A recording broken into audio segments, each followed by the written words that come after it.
यंदा राज्यामध्ये 11वीचे वर्ग सुरू होण्यासाठी सप्टेंबर उजाडणार आहे, कारण प्रवेश प्रक्रिया ऑगस्ट महिन्यामध्ये सुद्धा सुरूच राहणार असल्याचं चित्र सध्या दिसतंय.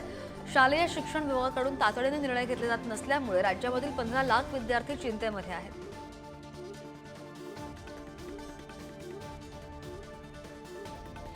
राज्यामध्ये पुढील 2 ते 3 दिवसांमध्ये मान्सून पुन्हा सक्रिय होण्याची शक्यता आहे. 15 जूनपासून राज्यभरात पाऊस पूर्णपणे जोर धरेल असा अंदाज व्यक्त होतोय आणि त्यामुळे शेतकऱ्यांनी पेरण्या करण्याची घाई करू नये असं आवाहन कृषी विभाग करत आहे. मुंबईच्या धारावी प्रकल्पाला दिलेल्या जमिनींवरील 45 कोटींची स्टॅम्प ड्युटी माफ होणार आहे. प्रकल्पामध्ये अद्याप करणाऱ्या कुटुंबांच्या भाडेतत्वावरील पुनर्वसन करण्यात येणार आहे आणि त्यासाठी सरकारनं 541 एकर जमीन दिलेली आहे आणि त्यासाठी लवकरच करार होणार असून त्यावरील 45 कोटींची स्टॅम्प ड्युटी माफ होणार आहे. दौंड शहरामध्ये सलग 5 महिने सांडपाणी वाहत आहे आणि त्याच्या निषेधार्थ स्थानिक महिला, मनसे, शिवसेना, उबाठा पदाधिकाऱ्यांनी सांडपाण्यामध्ये बसून आंदोलन केलं. दौंड नगरपालिकेने गाव वेशीजवळील गटारींची नियमित स्वच्छता न केल्यामुळे सांडपाणी रस्त्यावरून वाहत आहे आणि त्यामुळे नागरिक त्रस्त आहेत. त्यामुळे आंदोलन झालंय. अमरावतीमध्ये बच्चू कडूंच्या उपोषणाचा आजचा 5वा दिवस. शेतकरी आणि दिव्यांगांच्या मागण्यांसाठी बच्चू कडूंनी आंदोलन पुकारलं. कर्जमाफी आणि दिव्यांगांना 6,000 मानधन अशा विविध मागण्यांसाठी हे आंदोलन सुरू आहे. सांगलीमधील जत तालुक्यामधील मल्लाळ इथं शेततळ्यामध्ये बुडून 8 वर्षांच्या मुलीचा दुर्दैवी मृत्यू झाला. श्रावणी माने असं मुलीचं नाव असून श्रावणी आणि तिचा भाऊ दोघे सायंकाळी घरासमोर असणाऱ्या शेततळ्यामध्ये खेळत होते आणि यावेळी दोघांचा पाय घसरून दोघेही शेततळ्यात पडले. ही बाब गावकऱ्यांच्या लक्षात येताच त्यांनी दोघांना बाहेर काढलं. रुग्णालयामध्ये उपचारासाठी दाखल करेपर्यंत श्रावणी हिचा मृत्यू झाल्याने सर्वत्र हळहळ व्यक्त होते. पुण्याकडून अहिल्यानगरकडे जाणाऱ्या रस्त्यावरती टायर फुटून कारचे टायर होते. हे टायर फुटून अपघात झाला. टायर फुटल्यामुळे गाडी रस्ता ओलांडून दुसऱ्या कारवर जाऊन आदळली आणि त्यामुळे 2 युवक जखमी झालेले आहेत. हे युवक जखमी सणसवाडी येथील असल्याची प्राथमिक माहिती. सुदैवाने कोणतीही जीवितहानी नाही.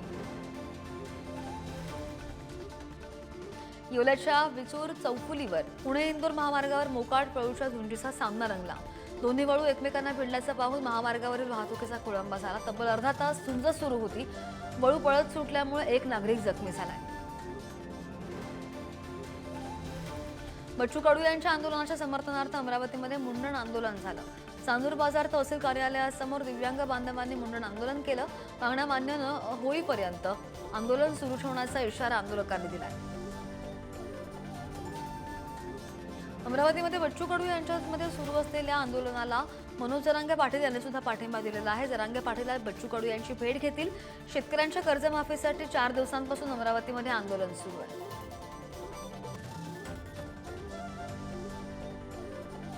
बच्चू कडू यांच्याशी शरद पवारांनी फोनवरून संवाद साधलेला आहे आणि शरद पवारांनी बच्चू कडूंना प्रकृती जपण्याचा सल्ला दिला. आज रोहित पवार अन्नत्याग आंदोलनाला भेट देण्याची शक्यता.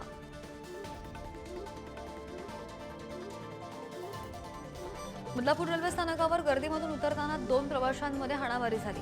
अतिरिक्त गर्दीमुळे प्रवाशांमध्ये धक्काबुक्की होऊन वाद झाला आणि गर्दी आटोक्यात आणण्यासाठी प्रवाशांकडून लोकल फेऱ्या वाढवण्याची सध्या मागणी होती.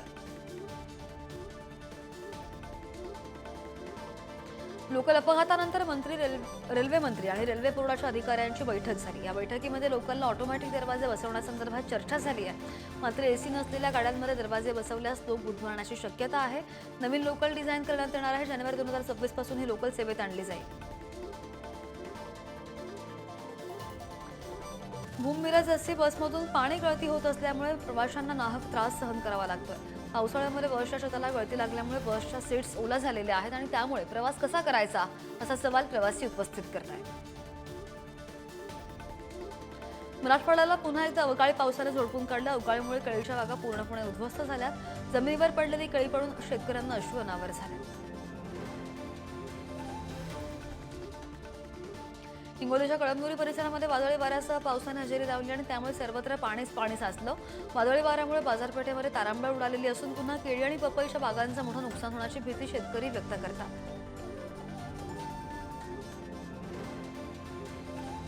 भंडारा जिल्ह्यामध्ये वादळी वाऱ्यासह काही ठिकाणी रिमझिम पावसाने हजेरी लावली आणि या जोरदार पावसामुळे पवनी तालुक्यामधील 57 फुटांची भगवान गौतम बुद्धांची मूर्ती कोसळली. 1 वर्षापूर्वीच या मूर्तीचं अनावरण झालेलं होतं. यवतमाळच्या उमरखेड तालुक्यामध्ये अचानक वादळी वाऱ्यासह मुसळधार पावसाला सुरुवात झाली आणि या जोरदार पावसामुळे अनेक झाडं उन्मळून रस्त्यावर कोसळली. सर्वाधिक फटका याचा उमरखेड ते ढाणकी या मार्गावर जाणाऱ्या येणाऱ्या वाहनधारकांना बसला.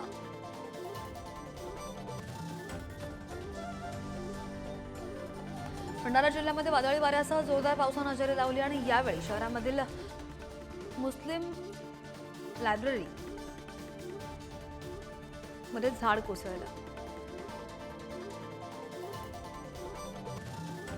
जालन्यामधील अतिवृष्टी अनुदान घोटाळ्याचा अंतिम अहवाल चौकशी समितीने जिल्हाधिकाऱ्यांना सादर केला आहे आणि यामधून 34,97,00,000 रुपयांच्या रकमेचा घोटाळा झाल्याचं समोर आलं. समितीच्या तपासामध्ये 26 कर्मचारी दोषी आढळून आले. अंबड आणि घनसावंगी तालुक्यामधील कर्मचाऱ्यांचा यामध्ये समावेश आहे. सिंधुदुर्ग शासकीय वैद्यकीय महाविद्यालयामधील भ्रष्टाचाराची ठाकरेंच्या शिवसेनेनं पोलखोल केली. रुग्णालयामधील 80% बेड्स रिकामे आहेत आणि मात्र कपडे धुण्याचे तब्बल 56 लाख रुपये बिल दाखवण्यात आलेलं आहे. त्यामुळे वैद्यकीय शिक्षण घेणाऱ्या विद्यार्थ्यांचं भवितव्य अंधारात आहे.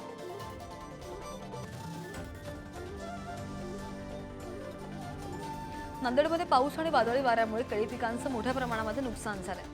या नुकसानीचा सरसकट पंचनामे करून शेतकऱ्याला आर्थिक मदत करावी या मागणीसाठी अर्धापूर इथं रास्ता रोको सुद्धा करण्यात आला.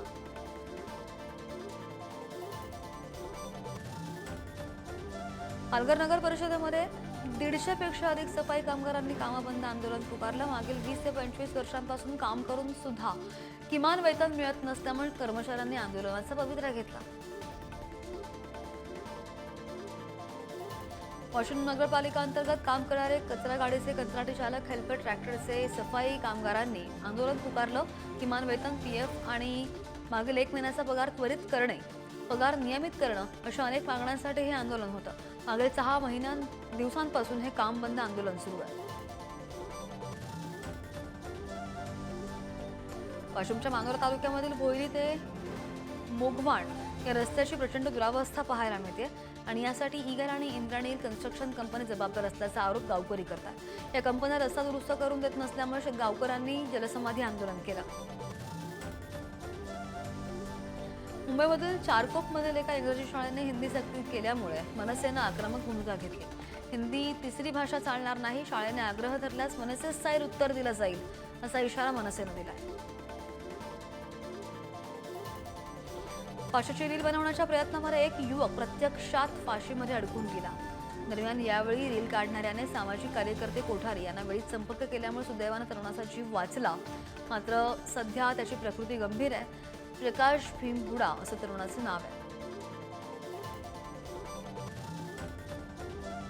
कोरेगावच्या आझामपूर इथं 22 वर्षीय ठेकेदार युवक पाय घसरून विहिरीमध्ये पडला. विलास चव्हाण असं बुडालेल्या ठेकेदाराचं नाव आहे. त्याला वाचवण्यासाठी त्याच्या सहकार्यासोबतच विहीर मालकाने सुद्धा पाण्यामध्ये उडी घेतली. मात्र तोपर्यंत विहिरीच्या तळापर्यंत तो खाली गेलेला होता आणि त्यामुळे त्याचा बुडून मृत्यू झाला. बेळगावच्या अथणी तालुक्यामधील चिकूळ या गावामध्ये 5 वर्षीय मनोज वडद या बालकाचा शेततळ्यामध्ये पडून मृत्यू झाला. या घटनेमुळे कुटुंबासह गावावर शोककळा पसरलेली आहे. मागील 2 वर्षांपासून या शेततळ्यांमध्ये पडून शेकडो बालकांचा मृत्यू झाला आणि त्यामुळे ही शेततळी शेतकऱ्यांना वरदान की शाप अशी चर्चा सुरू आहे. शेतामध्ये मल्चिंग पन्नी अंतरताना विद्युत शॉक लागून वडील आणि 2 मुलांचा मृत्यू झाला. ही घटना जालना जिल्ह्यामधील नावा वरुड इथं घडलेली आहे. विनोद तुकाराम म्हस्के, श्रद्धा विनोद म्हस्के आणि समर्थ विनोद म्हस्के अशी मृतांची नावं आहेत. या दुर्दैवी घटनेमुळे परिसरात हळहळ व्यक्त होते. चारमोशी तालुक्यामधील मालेरमालवरून गडचिरोली मार्गे जाणाऱ्या एसटी बसचा भीषण अपघात झाला. दुचाकीनं धडक दिल्यामुळे दुचाकीस्वार गंभीर जखमी झाला. जनार्दन नागोबा सोनुले, वय वर्ष 50 असं जखमी व्यक्तीचं नाव.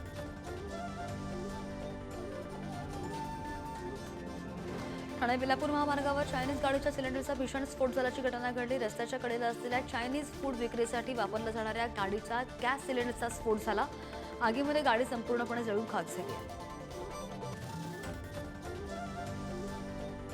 भारताचा युवा बुद्धिबळपटू अर्जुन फिडेच्या जून महिन्याच्या जागतिक क्रमवारीमध्ये भारतातील अव्वल स्थान त्याने पटकावलंय. त्यावेळी त्याने डी गुकेशला मागे टाकत 3रं स्थान मिळवलेलं आहे. फिडेच्या ताज्या मानांकनानुसार एरिगेसीचे गुण 2782 आहे.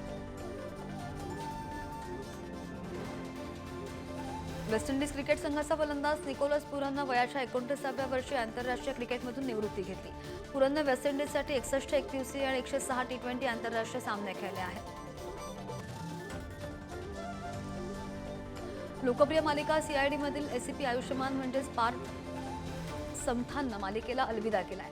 अनेक वर्षांपासून ज्येष्ठ अभिनेते शिवाजी साटम हे एसीपी प्रद्युम्न या भूमिकेत दिसत होते. मात्र त्यांची जागा घेतलेला पार्थ प्रेक्षकांच्या पसंतीला उतरला नाही. अखेर त्यानं मालिकेला रामराम केलाय.